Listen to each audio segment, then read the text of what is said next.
Avis vascular centre మన దేశంలోనే the best varicose vein hospital.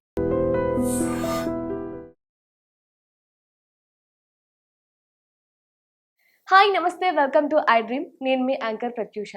ఇప్పుడు వింటర్లో చాలా మందికి ఎక్కువగా ఫేస్ చేస్తున్న హెల్త్ ప్రాబ్లమ్స్ కోల్డ్, కాఫ్. అలాగే వీటితో పాటు చాలామంది ఈ మధ్య కాలంలో థైరాయిడ్ కావచ్చు, నిద్రలేమి మెయిన్గా, దీంతో పాటు రక్తపోటు, హార్ట్ అటాక్స్ ఇలాంటి వాటితో చాలా ఇబ్బందులు పడుతున్నారు.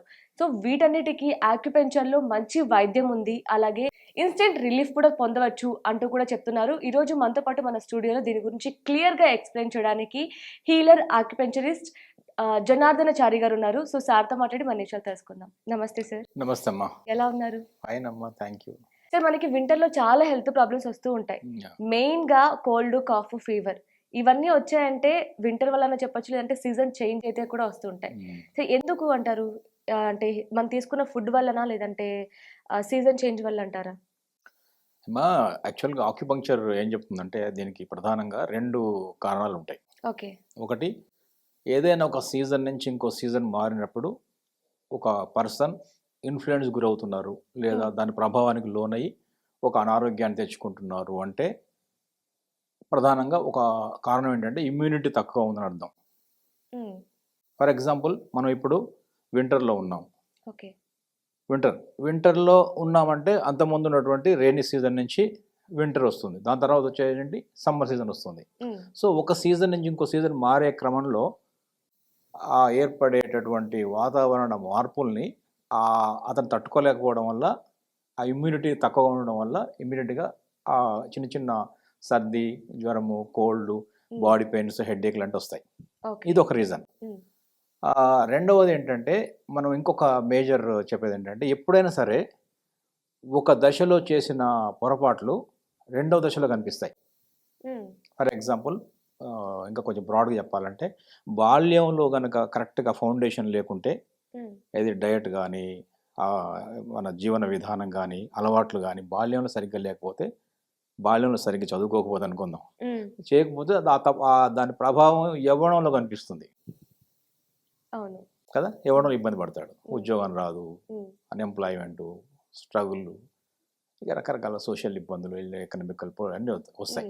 అట్లనే యవ్వనంలో చేసే మిస్టేక్స్ కొన్ని ఉంటాయి వయసులో ఉన్నప్పుడు, ఆ ప్రభావం వృద్ధాప్యంలో కనిపిస్తుంది.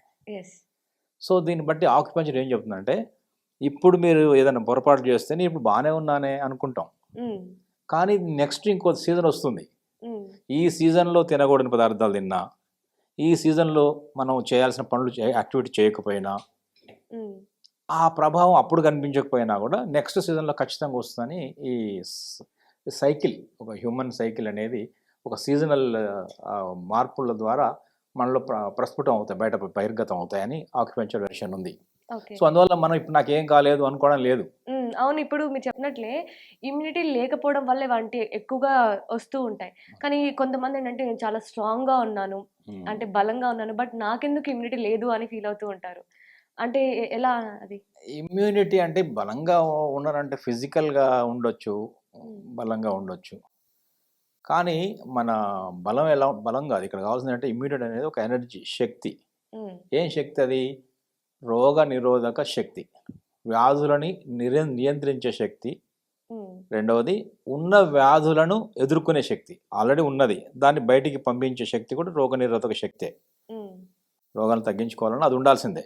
ఒకవేళ ఫ్రెష్గా బయట నుంచి ప్యాథోజన్స్ అంటాం కదా, ఏంటి, వాతావరణం మారినప్పుడు ఏర్పడేటువంటి కొన్ని వైరల్ ఫీవర్స్, వైరస్ మారింది, bacteria, external pathogens, fungal infections, వీటన్నీ కూడా బయట నుంచి వచ్చే వాటిని ఎదుర్కొనే శక్తి లేకపోయినా కూడా ఈ సమస్యలన్నీ వస్తాయి. ముఖ్యంగా ఏంటంటే, ఇందాక అనుకున్నాం కదా, దానికి ప్రధానమైన కారణం ఏంటంటే ఇమ్యూనిటీ ఎందుకు తక్కువ ఉంటుంది.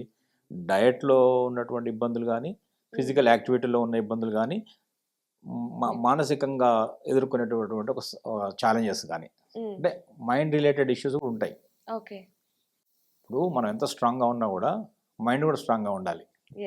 Sound mind in a sound body అని అంటాం మనం. సో ఇవన్నీ కూడా ఎలా ఉంటుందంటే, ఫర్ ఎగ్జాంపుల్ చూడండి, మనస్సు మన ఆరోగ్యం మీద ఎంత ప్రభావం చూపిస్తుందంటే, ఫర్ ఎగ్జాంపుల్ ఇప్పుడు మనము మంచి స్ట్రాంగ్ ఎక్సర్సైజ్ చేసే బాడీ, ఒక భీముడిలా ఉన్నాడు అనుకుందాం, కానీ ఒక ఫోన్ వచ్చింది ఎక్కడి నుంచో, ఒక 10 కోట్ల నష్టం వచ్చిందనో, ఏదో ఇబ్బంది అయిందనో, వెంటనే కొలాప్స్ అయిపోతాడు. మరి ఇక్కడ స్ట్రాంగ్ స్ట్రెంగ్త్ ఏమైంది? News, mind strength. So mind మీద కూడా అంత ప్రభావం ఉంటుంది. ఇంతెందుకు, మనకు అన్నం తింటున్నప్పుడు ఏదో ఒక వినకూడని వార్త వింటే మనకు అలవాటు ఉంది, వాట్సాప్ ఎప్పుడు చూడడం. సో వాట్సాప్లో ఏదో న్యూస్ విన్నాడు, చూశాడు, వెంటనే ఆకలి కూడా వేయదుగా. ఆకలి అన్నం కూడా తినలేడు. లేదా ఒక ₹1,00,00,000 లాటరీ తగిలింది అనుకోండి, అప్పుడు కూడా అన్నం తినలేడు. సో ఎమోషన్స్ కూడా మనల్ని కంట్రోల్ చేస్తున్నాయి. సో అందువల్ల బాడీ మైండ్ సింక్లో ఉన్నప్పుడు మాత్రమే మన ఆరోగ్యంగా ఉన్నట్లు లెక్క. ఓకే. ఇప్పుడు ఆక్యుపెంచర్ అంటే మనకి మెడిసిన్ ఉండదు, ఇది తెలిసిన విషయమే. బట్ మనకి కోల్డ్, కాఫ్ విషయానికి వచ్చినట్లయితే దీనికి పర్టికులర్గా కరెక్ట్ మెడిసిన్ లేదు. అయినప్పటికీ 1 వీక్ మొత్తం, ఒక 10 డేస్ మొత్తం డైలీ మెడిసిన్ యూజ్ చేస్తున్నా తగ్గని ఈ కోల్డ్, కాఫ్ ఆక్యుపెంచర్లో ఎలా తగ్గుతుందంటారు? ఇప్పుడు ఎలా ఉంటుందంటే, ఈ ఒక ఇంగ్లీష్లో చెప్తారు, సర్ది కోల్డ్ వచ్చినప్పుడు కోల్డ్కి మనము మెడిసిన్ ఇస్తే ఒక వారం రోజులు తగ్గుతుంది, మెడిసిన్ ఇవ్వకపోతే 7 రోజుల్లో తగ్గుతుంది అంటారు. సో ఏదైనా ఇచ్చినా ఇవ్వకపోయినా అంతే రోజు ఉంటుంది. ఆ బ్యాక్టీరియా వైరస్ యొక్క లైఫే 7 రోజులు ఉంటుంది. దాని తర్వాత మెల్లమెల్లగా మన బాడీ దాన్ని కంట్రోల్ తెచ్చుకుంటుంది.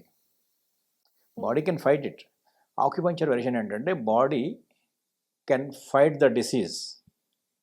మన శరీరంలోనే ఒక పెద్ద వైద్యుడు ఉన్నాడు, రోగనిరోధక వ్యవస్థ అనే వైద్యుడు ఉన్నాడు. ఆయన body can reconstruct, rebuild, rejuvenate, repair అని చేసుకోగలుగుతుంది బాడీ.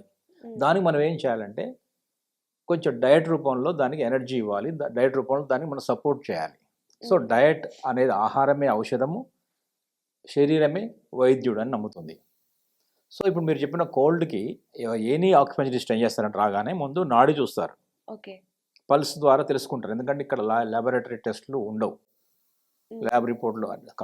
ఏది కోల్డే కాదు, కోల్డ్ అంటే చూడగానే కనిపిస్తుంది, అది వేరు. బట్ మిగతా ఇప్పుడు థైరాయిడ్ ఉంది, కనిపించదు, డయాబెటీస్ ఉంది, అలాంటి వాటికి ఏంటంటే వాళ్ళు ల్యాబ్ రిపోర్ట్ తీసుకొని వస్తారు.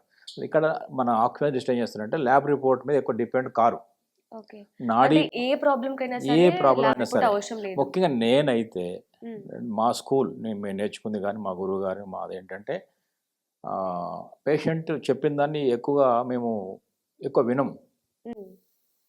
ఎందుకంటే ఆ ఇన్ఫ్లుయెన్స్ గురి అవుతామేమో భయం. ముందు నాడి మీదనే డిపెండ్ అవుతాం. ఏం చెప్తున్నారు అనేది విన్నా కూడా దానికి ప్రయారిటీ ఇవ్వకూడదు. ఒకవేళ ప్రయారిటీ ఇస్తే వాళ్ళు చెప్పిన సిమ్టమ్ చెప్తారు, ఇక్కడ నొప్పి ఉంది, ఇక్కడ నొప్పి ఉంది, ఇక్కడ ఆకలి వేయట్లేదు, ఆకలి వేస్తుంది, నిద్ర పట్టట్లేదు, మోషన్ అవుతుంది, ఏదో సిమ్టమ్ చెప్తున్నారు. ఆ సిమ్టమాటిక్ ట్రీట్మెంట్ ఇస్తాం అప్పుడు మనం. సిమ్టమాటిక్ ట్రీట్మెంట్ కన్నా రూట్ కాజ్ ఒకటి ఉంటుంది, ఎందుకు వచ్చిందనే రూట్ కాజ్ ట్రీట్మెంట్ ఉంది. సో అందువల్ల నాడి ద్వారా రూట్ కాజ్ తెలుసుకుంటే అక్కడ చేసి సరిపోతుంది అనేది నమ్ముతాం మేము. అందువల్ల చెప్పేది వింటాం, కొరలేట్ చేసుకో, కానీ దానికి ఎక్కువ ప్రయారిటీ ఇవ్వకూడదు. లేదు నాకు నా పల్స్ చూడడం ఇబ్బంది ఉంది, చూడను అనుకుంటే ఓన్లీ చెప్పిన దానికే ఇవ్వండి. ఏదో ఒక వెర్షన్ ఫాలో కావాలి, కన్ఫ్యూజన్ ఉండకూడదు. Either you follow the pulse or follow the symptoms expressed by the patient. అది చెప్పిందని వినాలి. ఏదో ఒకటి రెండు కలిపి చేస్తే అది ట్రీట్మెంట్ సరిగ్గా ఉండదు అంటున్నాం. రెండోది ఏంటంటే, పేషెంట్ చెప్పేది కూడా జాగ్రత్త. ముఖ్యంగా డయాగ్నోసిస్ లోపల ఒక 3-4 భాగాలు ఉంటాయి. ఒకటి చెప్పేదంతా వినాలి, కొన్ని అడిగి తెలుసుకోవాలి. చెప్పేది వినడం, అడిగి తెలుసుకోవడం. మూడోది పరిశీలించాలి, స్కిన్ ఎలా ఉంది, టంగ్ ఎలా ఉంది, హెయిర్ ఎలా ఉంది, గోళ్ళు ఎలా ఉన్నాయి, నాలుక ఎలా ఉంది, ఆ భాష ఎట్లా ఉంది, గంభీరంగా మాట్లాడుతున్నారా, స్లోగా మాట్లాడుతున్నారా, పర్వాలేదండి అంటున్నారా, బాగున్నానండి అంటున్నారా, అంతా కూడా లోపల జరిగే అనేక రుగ్మతలకు, ఎలిమెంటల్ ఇంబ్యాలెన్సెస్కి నిదర్శనాలు ఇవన్నీ కూడా. వాయిస్ గంభీరంగా ఉందంటే ఇంకొక ఎలిమెంట్ బాగానే ఉందని అర్థం. అట్లా పరిశీలన, అడిగి తెలుసుకోవడం, ఆస్కింగ్ అండ్ ఎంక్వైరీ అంటాము. ఆస్కింగ్ అంటాం, ఎంక్వైరీ అంటాము. మూడో ఏంటంటే లిసనింగ్, చెప్పేది వినడం. అన్నీ అయిన తర్వాత ఇంకా కావాలంటే పల్స్ ఇస్ ద ఫైనల్. దాని ద్వారా ఈ ఒక పాయింట్, ఆక్యుప్రెషర్ పాయింట్ ఒక అరైవ్ అవుతారు, ఇది చేస్తే బాగుంటుందని. దాని ద్వారా ఏం చేస్తారంటే, అక్కడ ఆక్యుప్రెషర్ చెప్తాం. ఇక్కడ ప్రేక్షకులకి అయితే ఆక్యుప్రెషర్ చెప్పాలి, ఎందుకంటే నీడిల్ వేసుకోవడం కుదరదు కాబట్టి. ఒక పాయింట్ చెప్తే ఆ పాయింట్ ద్వారా అక్కడ వాళ్ళు మెల్లగా ఇలా ప్రెషర్ చేసుకోవచ్చు. ఇప్పుడు ఫర్ ఎగ్జాంపుల్ ఒక పాయింట్, ఇప్పుడు ఇక్కడ ఒక పాయింట్ నేను చెప్పాను అనుకోండి, కాన్స్టిపేషన్ అనే సమస్య గురించి డిస్కస్ చేస్తే ఒక పాయింట్ ఇక్కడ ఉంటుంది. సో ఇక్కడ ఒక LI1 అంటాము, దీని ఇలా ప్రెస్ చేయమని చెప్పాను అనుకోండి. సో ఇలాంటి జిమ్మి ఉంటుంది, పంక్చర్ ఆక్యుప్రెషర్ షాప్స్లో దొరుకుతుంది. ఆన్లైన్లో కూడా జిమ్మి JIMMY అని జిమ్మి ఆక్యుప్రెషర్ టూల్ అని కూడా వస్తుంది. అది ఆన్లైన్లో కూడా తెప్పించుకోవచ్చు. ఇలా మెల్లగా ప్రెస్ చేసుకోవచ్చు. ఇట్లా ఒక 1 మినిట్ ప్రెస్ చేయమని చెప్తాం. ఇలా ప్రెషర్ చేస్తేనేమో ఆక్యుప్రెషర్ అంటాం. అలా కాకుండా ఇదే పాయింట్లో ఒక నీడిల్ వేసాం అనుకోండి, అంటే నీడిల్గా ఉంటుంది, ఇలా సీల్డ్ దాంట్లో ఉంటుంది. అంటే ఏంటంటే యూజ్డ్ అంటారేమో, లేదా ఆల్రెడీ పొరపాటున మళ్ళీ వాడుతున్నారు అనొచ్చు అని సీల్డ్ వస్తుంది. ఇప్పుడు వాళ్ళ ముందే ఓపెన్ చేస్తాం. వాళ్ళ ముందు ఓపెన్ చేస్తే ఎవరికైనా నమ్మకం కదా, బెటర్ ఇలా చూపిస్తాము. ఇలా సన్న నీడిల్ ఉంటుంది, చాలాసార్లు చూపించాను. మళ్ళీ చూడండి, మీకు కనిపిస్తుందో లేదో, చాలా సన్న నీడిల్ కనిపిస్తుందా? ఎంత సన్న. ఇప్పుడు మీరు ఫస్ట్ నాడీ చెక్ చేసి ఆ నాడీలో వాళ్ళ ప్రాబ్లం ఏంటంటే తెలుసుకొని ఎక్కడ ప్రెజర్ చేయాలి. అట్లాంటి ఎక్కడ అంటే బాడీలో ఒక 361 పాయింట్స్ ఉన్నాయి. ఈ వీటంటే ఏమంటాం అంటే ఆక్యుపంక్చర్ లేదా ఆక్యుప్రెషర్ పాయింట్స్ అంటాము, మర్మ బిందువులు అంటాము, సీక్రెట్ పాయింట్స్ అంటాం. మర్మం అంటే ఏంటిది? సీక్రెట్ అంటాం. మర్మం అంటే సీక్రెటే కదా. సీక్రెట్ పాయింట్స్ ఉన్నాయి, తెలివి బయటికి. బట్ మనం రోజు స్నానం చేసేప్పుడు ఆ పాయింట్స్ని యాక్టివేట్ చేస్తాం. మనం ముఖం మీద చేస్తాము, కాళ్ళలో చేస్తాము, చేతులు చేస్తాము, అప్పుడు తెలియకుండా మనం అందుకని ఫ్రెష్గా ఇప్పుడు మనం బాగా అలసిపోయిన తర్వాత చల్లని నీళ్ళు మొహం మీద వేసుకొని కొంచెం ఇలా మామూలు తెల్ల నీళ్ళతో కడిగినా కూడా చాలా ఎంతో రిఫ్రెష్ అవుతాం. ఎందుకు అవుతాం మరి? మనకు తెలియకుండానే మనం ఆ పాయింట్స్ మీద ఆక్యుపంక్చర్ ఆక్యుప్రెషర్ పాయింట్స్ లోపల ఆ వాటర్ వెళ్ళడం ద్వారా మాయిశ్చర్ పెరిగి, లేదా మళ్ళీ ఇలా రాయడం ద్వారా అక్కడ ఒక ప్రెషర్ జరిగి అక్కడ ఎనర్జీ ఫ్లో రీస్టార్ట్ అయింది. అందువల్ల ఫ్రెష్ అయిపోయాం మనం. సో అట్లా మనకు తెలియకుండానే స్నానం చేసేప్పుడు కూడా మనం ఆ పని చేస్తాం, బాడీలో మసాజ్ లాగా చేస్తాం కదా, దానివల్ల కూడా బెనిఫిట్ ఉంటుంది. ఈ నీడిల్ని ఏంటంటే ఆ పర్టికులర్ పాయింట్లో మెల్లగా ఇట్లా వేస్తాం, అంతే, ఇట్లా వేసేస్తాం. చూసారుగా, అట్లా 1 నిమిషం చాలు, ఒక 1 మినిట్ 2 మినిట్స్ కన్నా ఎక్కువ అక్కర్లే. ఇప్పుడు చూసారుగా పాయింట్ వేసాను. ఇది ఇట్లా మనం అది ఎక్కువ ఎక్కడ వేసాను నేను? స్కిన్ పైపర్ తీసాను. స్కిన్ పై పొరలోనే ఉంటుంది ఇది. ఇప్పుడు ఇందాక ఇట్లా తీయగానే పడిపోయింది. స్కిన్ పై పొరలోనే ఉంటుంది ఇది. అంటే బ్లడ్ కూడా చాలా సందర్భాల్లో బ్లడ్ కూడా రాదు. ఇప్పుడు వాళ్ళే చేసుకోవడానికి అవ్వదు కదా, అంటే ఎక్కడ పాయింట్ అని మనం ఏం చేస్తున్నాం అంటే ఆక్యుప్రెషర్ చెప్తున్నాం. ఇప్పుడు మా దగ్గరికి వచ్చినప్పుడు మాత్రమే ఈ నీడిల్తో ట్రీట్మెంట్ జరుగుతుంది. లేదంటే మాకు నీడిల్ వద్దు, చిన్నపిల్లలు ఉన్నారు, కొంచెం భయపడుతున్నారు అంటే దాని ప్రెషర్ కూడా చేస్తాం. ఇప్పుడు ఇదే పాయింట్ని మనం ఏం చేయొచ్చు, ప్రెషర్ కూడా చేయొచ్చు. ఇలాంటి దాంతో ఆ పర్టికులర్ పాయింట్ ఐడెంటిఫై అయింది కదా, ఈ పాయింట్ ద్వారా ఆ సమస్యకు పరిష్కారం అనుకున్నాం. అప్పుడు దీన్ని ఇలా చేయడం ద్వారా ఒక 1 మినిట్ అలా ఇలా జెంటిల్ ప్రెస్ చేయడం ద్వారా ఖచ్చితంగా అవుతుంది. ఇప్పుడు సర్ది కోల్డ్ అనుకోండి, వింటర్ లోపల మనం టాపిక్ వచ్చినప్పుడు ఇది కొంచెం ఇదేంటంటే లో ఇమ్యూనిటీ వల్ల వస్తుంది. సీజన్స్ మారినప్పుడు మనం అంతకుముందు చేసినటువంటి తిన్న ఆహారాలన్నీ ఇక్కడ వికారాలుగా మారుతాయి, ఇక్కడ బయటకు వస్తాయి. సో అందువల్ల గతంలో చేసిన చిన్న తెలియక చేసిన డైటరీ మిస్టేక్స్ అవేవో ఇక్కడ ఈ సమస్యలు ఇప్పుడు వస్తాయి. సో ఎప్పుడు రాసిన ఎగ్జామ్స్ రిజల్ట్స్ ఇప్పుడు వచ్చినట్టు కదా. సో వీటికి ఏంటంటే మనం ఈ ముఖ్యంగా నోస్ బ్లాక్ అంటాము. ఇప్పుడు ఫీవర్ రావచ్చు, బాడీ పెయిన్ రావచ్చు, హెడేక్ రావచ్చు. ముఖ్యంగా అదే నోస్ బ్లాక్ అనే దాని మీద ఏంటంటే చాలాసార్లు చెప్తాను నేను, ఒక మంచి ప్రెషర్ పాయింట్స్ ఉంది ఇక్కడ. ఈ నోస్కి ముందు ఏది చేసినా సరే, ముఖం మీద ఏం చేసినా సరే, నోస్ దగ్గర అయినా, లిప్స్ దగ్గర అయినా, కళ్ళల్లో అయినా, ఎక్కడైనా సరే ముందు శుభ్రంగా చేతులు కడుక్కోవాలి. ఎందుకంటే మనం ఏదో ముట్టుకుంటాం, ఏదో పట్టుకొని ఉంటాం. మెట్రో వచ్చినప్పుడు లిఫ్ట్ ఎక్కుతాము, అవి ఎక్కుతాము, చాలా 100 మంది అక్కడ ట్రావెల్ చేస్తారు. సో అందరు దాన్ని పట్టుకొని ఉంటారు. సో అందువల్ల మనం ఎప్పుడు ఫస్ట్ మనం ఎక్కడ ఆక్యుప్రెషర్ చేసుకున్నప్పుడు చేతి ద్వారా హ్యాండ్ అనేది చాలా పరిశుభ్రంగా ఉంచుకోవాల్సిన అవసరం ఉంది. దాని తర్వాత క్లీన్ అయిన తర్వాత, తుడిచిన తర్వాత ఇప్పుడు ఈ నోస్ బ్లాక్ని ఎట్లా క్లీన్ చేయాలి, ముందు ఓపెన్ చేయాలి. ముందు ఊపిరి ఆడాలిగా. అప్పుడు ఇక్కడ నుంచి ఇక్కడ కనబడుతుందో, ఇక్కడ నుంచి కొంచెం కిందికి వచ్చినప్పుడు ఈ గ్రూలో ఇక్కడ చిన్న గ్రూ లాగా అనిపిస్తుంది. ఇలా చేసుకోవచ్చు. ఫస్ట్ ఓపెన్ అవుతుంది. కోల్డ్ ముందు నోస్ బ్లాక్ క్లియర్ అవుతుంది. ఎవరైనా సరే ఇప్పుడు మనం చూసేవాళ్ళు నోస్ నా బ్లాక్, ఇది బ్లాక్ ఉంది అనుకున్న వాళ్ళు ఇలా చేసి చూడండి. క్లాక్ వైజ్ చేయండి, క్లాక్ వైజ్ ఇప్పుడు క్లాక్ వైజ్ చేయండి. క్లాక్ వైజ్ ఇట్లా ఇన్స్టెంట్ గా రిలీఫ్ వస్తుంది. ముందు ఓపెన్ అవుతుంది, నోస్ క్లియర్ అవుతుంది. ఇది ఒకటి. ఇది LI20 గూగుల్ చేసినా కూడా చేసుకోవచ్చు. ఈ పాయింట్ పేరు ఏమంటాం అంటే లార్జ్ LI20 పాయింట్ అంట దీన్ని. ఓకే. LI20 అనే పాయింట్ చేసుకోవడం ద్వారా ముందు నోస్ క్లియర్ ఓపెన్ అవుతుంది, బ్రీత్ అనేది చేసుకోగలుగుతారు. ఇది కాఫ్కి సార్? ఇప్పుడు కాఫ్ ఉందనుకోండి, కాఫ్ అంటే ముందు బ్రీతింగ్ క్లియర్ అయిందంటే కొంచెం కాఫ్ కూడా కంట్రోల్ అవుతుంటుంది. బట్ దానికి కూడా ఏం చెప్పొచ్చు అంటే ఒకవేళ ఇప్పుడే స్టార్ట్ అయింది అనుకున్నప్పుడు ఈ పాయింట్ చేయొచ్చు. ఓకే. ఇందాక ఈ ఇండెక్స్ ఫింగర్, ఈ గోరు, బొటనవేలు వైపు, ఇక్కడ ఈ మార్జిన్లో ఈ గోరు యొక్క కార్నర్లో కనిపిస్తుందా? ఇప్పుడు ఇది గోరమ్మా. ఓకే. కనిపిస్తుంది, అర్థమైంది. ఎగ్జాక్ట్గా ఈ గోరు ఈ వైపు కార్నర్లో ఇది పాయింట్. ఇది ఏంటంటే ఇది LI20 అయితే ఇది LI1. ఓకే. LI1 అనే పాయింట్. ఈ పాయింట్లు చేసుకోవడం ద్వారా కూడా ముందు ఆ బ్రీతింగ్ కొంచెం కాఫ్ లాంటివి కంట్రోల్ అవుతాయి. ఓకే. కొంచెం ఎక్కువ కాఫ్ ఉందనుకోండి, అప్పుడు ఏం చేయాలంటే బొటనవేలు దగ్గర రావాలి, ఈ వేలు దగ్గర రావాలి. వచ్చి ఇప్పుడు ఈ వేలు ఇటు చేసాం కదా, ఇక్కడ చేయాలి, ఇక్కడ ప్రెషర్ చేయాలి. ఇప్పుడు మనకి కాఫ్ లో కూడా 2 డిఫరెంట్ కాఫ్స్ ఉంటాయి. ఏంటంటే మనకి డ్రై కాఫ్, డ్రై కాఫ్ కూడా ఉంటుంది. సో రెండిటికి సేమ్ ట్రీట్మెంట్? డ్రై కాఫ్ ఏదైనా ఎందుకు వస్తుందంటే బేసిక్గా మనం అర్థం చేసుకోవాల్సింది లంగ్ ఎనర్జీని ఇంప్రూవ్ చేయాలి. లంగ్ ఎనర్జీ కనుక సరిగ్గా లేకపోతే ఈ లోపల పేరుకున్నటువంటి కఫము బయటికి రాదు. ఫ్లెమ్ కానీ కఫం కానీ వాట్ ఎవర్ ఎక్స్టర్నల్ వేస్ట్ అంతా కూడా లంగ్స్లో కొంత అక్యుములేట్ అయింది.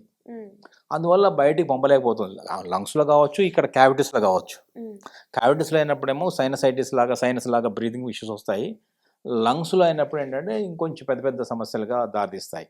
కాఫ్ కానీ ఇదంతా కూడా ఈ ఫ్లెమ్ పేరుకుపోవడమే. దాన్ని లంగ్స్ ఎనర్జీ ఎప్పుడైతే పెరుగుతుందో అది వెంటనే బయటికి పంపించగలుగుతుంది. ఎక్కువ ఇమ్యూనిటీ ఉన్నప్పుడు ఒక సమస్య రాగానే దాన్ని బాడీ పరిష్కరించుకుంటుంది. అప్పుడు లో ఇమ్యూనిటీ వల్ల ఏంటంటే అది లోపల పేరుకుపోయింది. ఈ సీజన్లో ఏంటంటే ట్రిగ్గర్ అయింది. దాన్ని మనం ఏం చేస్తున్నాం అంటే మళ్ళీ ఇది LU11 అంటాము. ఇది మంచి పాయింట్ లంగ్లో, ఇది లార్జ్ ఇంటెస్టైన్లో. సో ఈ లార్జ్ ఇంటెస్టైన్ పాయింట్ కానీ ఈ లంగ్ పాయింట్ కానీ చేసినప్పుడు మళ్ళీ లంగ్ ఎనర్జీ రిస్టోర్ అవుతుంది. ఆ వేస్ట్ని తాను ఎనర్జిటైజ్ అయ్యి లంగ్ బయటికి పంపించే శక్తి వస్తుంది. అప్పుడు ఇట్ థ్రోస్ అవుట్. అప్పుడు ముక్కు కారణం స్టార్ట్ అవుతుంది. ఏంటంటే మీరు చెప్పారు ఇలా అన్న తర్వాత ముక్కు ఇంకెక్కువ కారణం మొదలైంది కదా అంటారు. ఎక్కువ వేస్టేజ్ మొత్తం బయటకు వచ్చేస్తుంది. వేస్ట్ అయితే బయటకు వస్తుంది. ఎక్కువ నోసల నుంచే కాకుండా ఫ్లెమ్ నోట్లో నుంచి వస్తుంది, పొద్దున్నే సర్ది ఎక్కువ అవుతుంది, వెళ్ళిపోతుంది అంటే వెళ్ళనియండి. ఓకే. ఇప్పుడు రాకుండా కూడా ఈ ట్రీట్మెంట్ తో ఆపొచ్చు కదా సార్? అంటే ముందే చేసుకోవడం వల్ల రాకుండా ఉంటుందా? రాకుండా అంటే ఊరికే జనరల్గా రెగ్యులర్గా ఇలా చేసుకోవడం ద్వారా లంగ్ ఎనర్జీ బ్రీతింగ్ పెరుగుతుంది, లార్జ్ ఇంటెస్టైన్ మోషన్ క్లియర్ అవుతుంది. చాలా ఇప్పుడు మోషన్ అయినా వేస్టే, అక్కడ పేరుకుంటుంది, సమస్యలు వస్తున్నాయి. లంగ్లో వేస్ట్ పేరుకుంటే ఇక్కడ సమస్యలు వస్తున్నాయి. అంటే వ్యర్థ పదార్థాలు బయటికి వెళ్ళాల్సినవి వెళ్ళకుండా శరీరంలో ఎక్కడో దగ్గర పోగుపడడాన్నే రోగం అంటున్నాం. ఆ వ్యర్థాలని బయటికి పంపించే విధానాన్నే చికిత్స అంటున్నాం. ఓకే. సో ఇప్పుడు మనకి వింటర్లో ఇలాంటి ప్రాబ్లమ్స్ అని రాకుండా ఎలాంటి ఫుడ్ తీసుకోవాలి, ఎలాంటి ఫుడ్ తీసుకోకూడదు అంటే ఏం చెప్తారు? ఫుడ్ విషయానికి వచ్చినప్పుడు కొంత జాగ్రత్త. ఎందుకంటే మేము ఆక్యుపెంచర్లో ఆహారమే ఔషధం అని చెప్తున్నాం. ఔషధం మందులు ఉండవు కాబట్టి ఫుడ్ యాజ్ మెడిసిన్. ఇప్పుడు మనం ఫుడ్ కనుక కరెక్ట్గా పద్ధతి ప్రకారం తీసుకుంటే మన ఔషధాలు మింగాల్సిన పని లేదు. కానీ ఆహారాన్ని కనుక ఇష్టం వచ్చినట్టు బిర్యానీలు అర్ధరాత్రి అపరాత్రి ఎప్పుడు పడితే అప్పుడు ఎంత పడితే అంత ఎలా పడితే అలా తింటే అప్పుడు ఔషధాలని ఆహారంగా తీసుకోవాల్సి వస్తుంది. ఇదే అన్నం లాగా మింగాల, మందుల్ని అన్నం లాగా మింగాల్సి వస్తుంది కదా. అందుకని అన్నాన్ని ఔషధంగా తీసుకోవాలి, లేదా ఔషధాలను ఆహారంగా తీసుకోవాల్సిన పరిస్థితి వస్తుందని చెప్తున్నాం. సో అంటే మీరు ఫుడ్ని మెడిసిన్ లాగా మంచిగా తీసుకుంటే పద్ధతి ప్రకారం తీసుకుంటే అది అమృతం, ఫుడ్ మెడిసిన్ లాగా పనిచేస్తుంది. Otherwise you have to take medicines instead of food అని చెప్తున్నాం.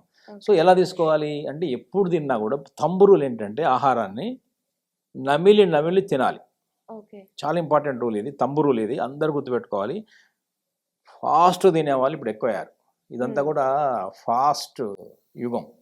ఫాస్ట్ ఫుడ్స్, అన్నిట్లో ఫాస్ట్ రిజల్ట్స్, ఫాస్ట్ ట్రాక్ అంతా ఫాస్ట్లో ఉన్నాం. సో అందువల్ల సమస్యలు వస్తున్నాయి. తినే విషయంలో మాత్రం ఫాస్ట్ వద్దు, ఫాస్ట్ ఫుడ్స్ తినొద్దు, ఫుడ్ ఫాస్ట్గా తినొద్దు అని చెప్తున్నాం. ఓకే, ఫుడ్ని ఫాస్ట్ తిన్నా ఫుడ్ తినద్దు, ఫాస్ట్ గా ఫుడ్ తినద్దు. ఫాస్ట్ ఫుడ్ తినొద్దు. ఈ రెండు కూడా అదే రిజల్ట్స్ వస్తాయి, ఒకే రిజల్ట్స్ వస్తాయి. ఇంట్లో చేసిన ఫుడ్డే కదండి అయినా కూడా ఫాస్ట్ ఫుడ్ లాగా అవుతుంది. ఎప్పుడు if you eat the food fast. Speed. So fast తినగానే చెప్తాం, మెల్లగా నమిలి తినాలి ఒకటి. ఓకే. రెండవది, తినాల్సిన టైమింగ్స్ ఉన్నాయి కదా. ఉదయం 9-11 మధ్యలో అసలు తినకూడదు. అవునా? తినకూడదు. 9-11 మధ్య తినకూడదు. 9-11 మధ్యలో తినకూడదు ఉదయం. మళ్ళీ చెప్తున్నాను. ఇప్పుడు మరి చెప్పిన ఎప్పుడు తినాలి సార్? 9 ముందు బ్రేక్ఫాస్ట్ చేయాలి. ఓకే. 7-9 మధ్యలో బ్రేక్ఫాస్ట్ చేయొచ్చు. అది స్టమక్ టైం. లంచ్ అయితే మనకు 12:30-1:30 ఆ ప్రాంతంలో చేయొచ్చు. రాత్రి భోజనం 7:30 సూర్యాస్తమయం అటు ఇటు చేసేయచ్చు. ఓకే. అప్పుడు ఇది చాలా ఇంపార్టెంట్. తర్వాత ఎంత తినాలి? ఎంత తిన్నా కూడా కొంచెం కడుపులో ఒక 10%, 15% గ్యాప్ ఉంచాలి. ఇక్కడ దాకా మింగొద్దు, బయటకు వచ్చేస్తుంది. బాగున్నా కూడా ఎంత తినాలో కాదు, ఎక్కడ ఆపాలో తెలిసినవాడు గొప్పవాడు. ఎక్కడ నెగ్గాలో కాదు, ఎక్కడ తగ్గాలంటామే. ఆ టైప్లో ఈ డైలాగ్ చెప్పాలంటే ఇక్కడ ఎక్కడ ఆపాలో తెలియాలి మనకు. కొంచెం ఆపగలగాలి, ఇక్కడ ఆపేయాలిగా. 10% గ్యాప్ ఉంది, 15% గ్యాప్. మళ్ళీ ఎవరైనా వచ్చి ఏదన్నా మనకు ఒక మంచి స్వీట్ కానీ ఇస్తే తినే ఓపిక ఉండాలిగా, గ్యాప్ ఉండాలిగా. అబ్బో ఇక నా లాభం లేదన్నది అంటే ఆ గ్యాప్ పెట్టుకోవాలి. అదొకటి. ఇక మూడో, ఎప్పుడు తినాలో చెప్పాము, ఎలా తినాలో చెప్పాము, ఎంత తినాలో చెప్పాము. ఏ ఫుడ్ తినాలనేది అందరు చెప్తూనే ఉన్నారు. బేకరీ ఫుడ్ వద్దని కదా, ఫాస్ట్ ఫుడ్స్ వద్దని, తర్వాత ఈ మైదాలు. ఇప్పుడు బనానా కూడా మనం తిన్న తర్వాత అంటే ఫుడ్ తిన్న తర్వాత బనానా తింటే మనకి మంచిగా డైజెస్ట్ అవుతుంది, మంచిదని చెప్తూ ఉంటారు. కానీ అది కొంతమంది ఏంటంటే నైట్ తిన్న తర్వాత బనానా తినకూడదు అని చెప్తుంటే నిజమేనా? అంటే చాలామంది ఏం చెప్తారంటే యాక్చువల్లీ ఇది బనానా విషయంలో వచ్చినప్పుడు అసలు యాక్చువల్లీ ఏ ఫ్రూట్స్ కూడా భోజనం తర్వాత ఫ్రూట్స్ తినకూడదు. ఓకే. భోజనానికి ముందు తినాలి ఫ్రూట్స్. ఒక అరగంట ముందు తినండి ఫ్రూట్స్. తింటే ఏంటంటే ఆ ఫ్రూట్స్ మనకు చాలా బాగా పనిచేస్తాయి. రెండవది, ఆ ఫ్రూట్స్ తిన్నాం కాబట్టి అన్నం తక్కువ తింటాం. అన్నం తినాల్సినంత తినేసి మళ్ళీ ఫ్రూట్స్ తినడం ఇంకెందుకు, అది ఎక్స్ట్రా బర్డెన్ కదా. రెండోది ఏంటంటే ఫ్రూట్స్ కూడా అవి మిక్స్ చేస్తారు కదా, రకరకాల ఫ్రూట్స్ రకరకాల పనిచేస్తాయి. అందులో పుల్లని ఉంటాయి, తీయని ఉంటాయి, రకరకాల టేస్ట్లు అవి ఉంటాయి. ఉన్నప్పుడు బాడీ అది రకరకాలుగా సఫర్ అవుతుంది డైజెషన్ లోపల. సో ఒకసారి తిన్నప్పుడు ఒక్కసారి రకం ఫ్రూట్స్ తినడం మంచిది కదా, అంత మిక్స్ చేసి గందరగోళం చేయడం కన్నా కూడా. సో సింపుల్ ఫుడ్ ఇవ్వడం మంచిది. ఎప్పుడైనా సరే స్టమక్ని కన్ఫ్యూజ్ చేయకూడదు. ఒకేసారి వేడి పదార్థం బిర్యానీ, కూల్ డ్రింక్ చల్లది, వేడి బిర్యానీ, ఈ రెండు ఇవ్వడం వల్ల పొట్ట కన్ఫ్యూజ్ అవుతుంది. అట్లనే తీయని పదార్థాలు ఒకసారి, పుల్లని పదార్థాలు ఒకసారి ఇవ్వడం కూడా మంచిది కాదు. అట్లనే వేడి చల్లదని అనుకున్నట్టే విరుద్ధ ఆహారాలు ఇవ్వద్దని చెప్తున్నాం. సింపుల్ ఇస్తే సింపుల్గా పనిచేస్తుంది కదా.